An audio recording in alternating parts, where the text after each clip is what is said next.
Good morning po sa inyong lahat. Tayo po ngayon ay gagawa ng maruya. It's a Filipino snack made of bananas, flour, and some sweetener. Pero I'm using plantain. Ito po kasi walang saba dito sa aking kinaroroonan. Pero ito po ay plantain. Minsan may pagkaano din siya, may pagkasaba din yung ano niya, di ba? Then, so ito po, ang gagawin ko lang dito, i-slice ko lang siya ng ano, ng parang maninipis ba siya. Ito consistency talaga niya maganda, di ba? Ano siya? Hindi po siya overripe, kasi ang plantain po is meron siyang characters na ano, na talagang matagal siya talaga, di ba? Yan. So, ang gagawin ko lang po, i-slice ko lang siya ng ano, ganyan.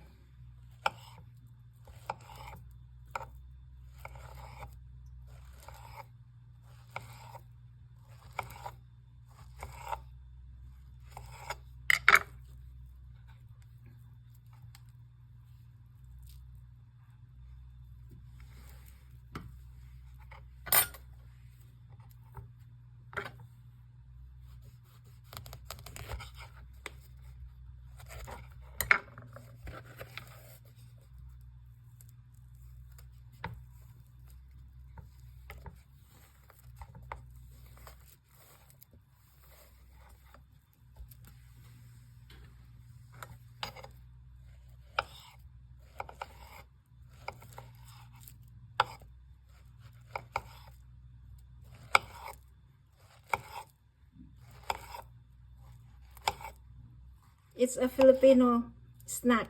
So, pwede rin po itong pagkakitaan kung ano, kung mahilig talaga kayo magluto at gusto ninyong kumita ng kaunti. Maraming saging dyan sa kapitbahay. Ay, huwag niyo pakialaman yung ano, huwag niyo pakialaman yung saging ng kapitbahay. Yan. Maraming saging dyan na ano na hindi niyo na kayang i-consume. Ganun nga, turn it into a business. Pwede po ninyong pagkakitaan yan.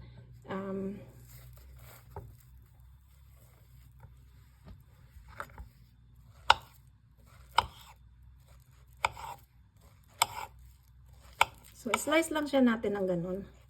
Parihaba sa ano.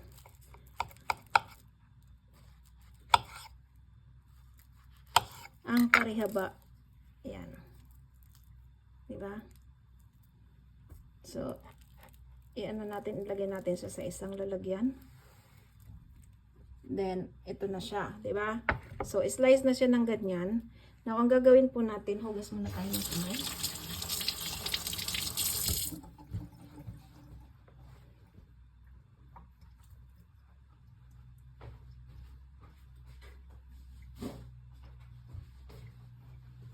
So, ang gagawin po natin, gagawa tayo ng butter. Butter, yung bang mixture ng sugar, harina, at saka nilalagyan ko po siya ng asin para hindi siya masyadong, kumbaga sabi nga nila, para hindi po siya nakakaumay. Ang ginagawa ko ay, ito yung harina niya.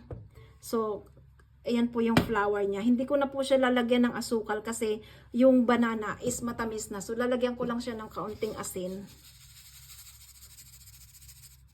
Kaunting asin. Yan. Tapos, saka ko siya po lalagyan ng tubig para mag-form tayo ng butter.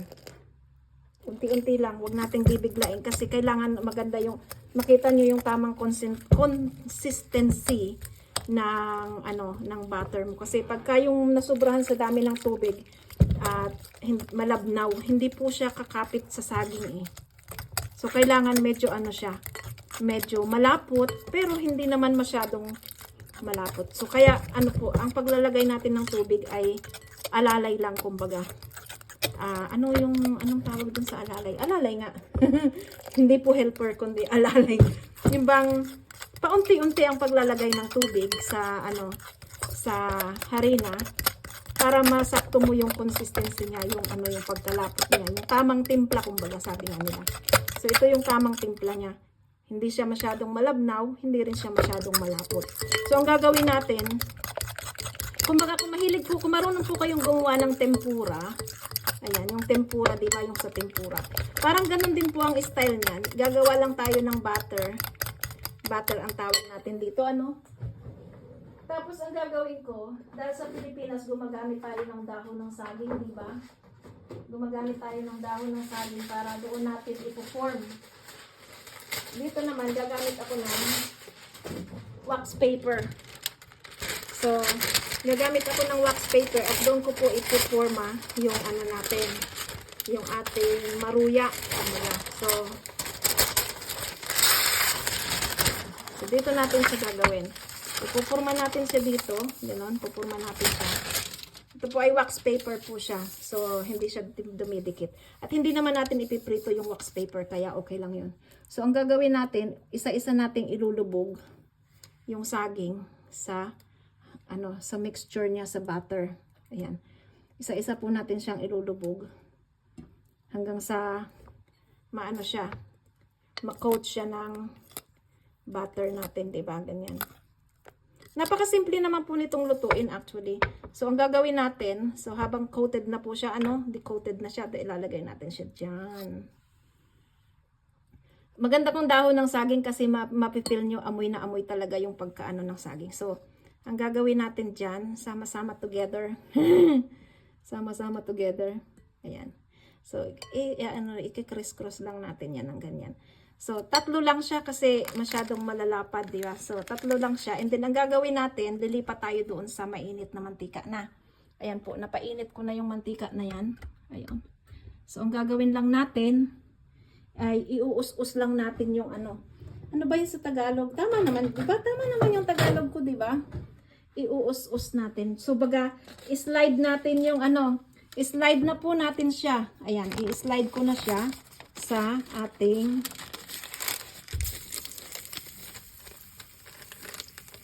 mantika. Ayan. Hayaan natin siya na mabuo dyan. Ayan. So, ganun lamang po ang gagawin natin. Kung naman, pwede naman po natin siya na buuin na dyan sa kawali. Kumbaga, pwede namang diretso na sa kawali ang pagbubuo niyan. Kaya lang, syempre, ang point doon is, para makita nyo kung paano. Kasi normally, sa dahon ng saging, di ba? Dahon ng saging, tuloy prito na din ng dahon ng saging.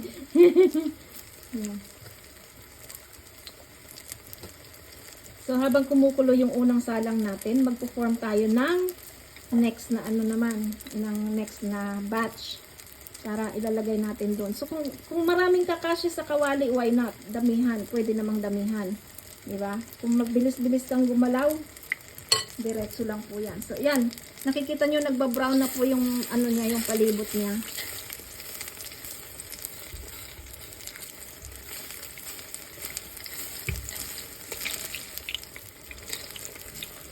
So, kailangan mainit na talaga yung mantika bago nyo ihulog yung maruya. Kasi, pagka hindi po mainit yung mantika, didikit siya. So, kahit non-stick pan yung gamit ninyo, pagka hindi masyadong mainit yung mantika, dumidikit pa rin siya. Okay?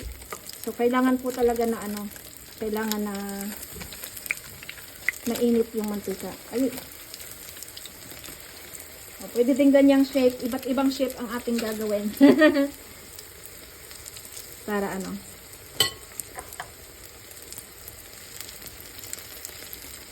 Okay. So, ito po, ibalik rin na natin siya. O, diba? Mukhang dessert na siya.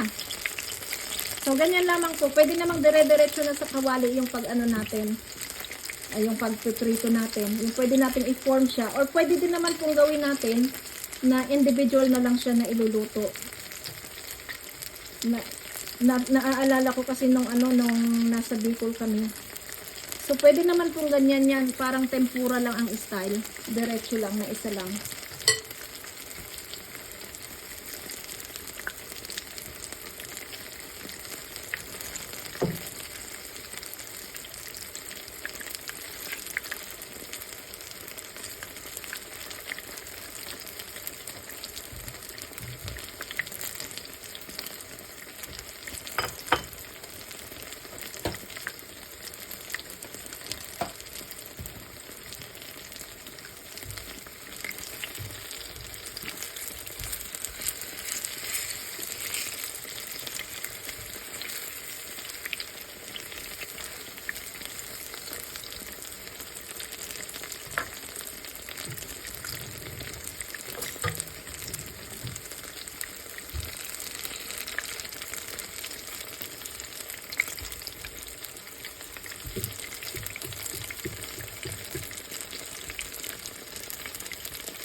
asin lamang po ang inilagay ko dito kasi mas matamis na, and then mamaya naman pag isi-serve mo siya, 'di ba, bubudbudan mo pa siya ng asukal. So ma-overwhelm naman yung dami ng asukal, kaya hindi ko siya ginamitan ng masyadong maraming sweetener.